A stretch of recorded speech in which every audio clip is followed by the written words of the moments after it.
দিলীপ ঘোষের স্ত্রী রিঙ্কু ঘোষের প্রথম পক্ষের সন্তানের রহস্যজনক মৃত্যুর খবর পাওয়া গেছে আজকে।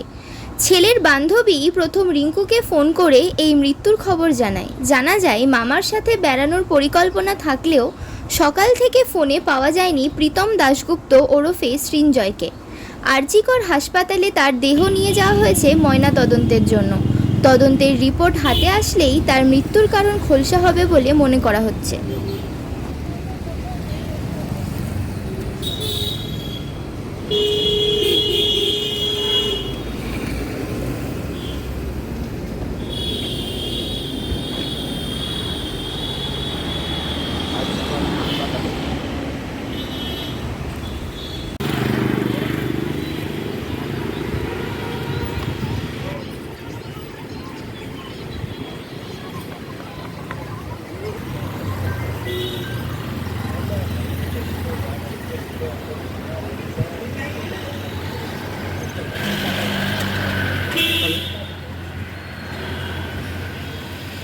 Hah?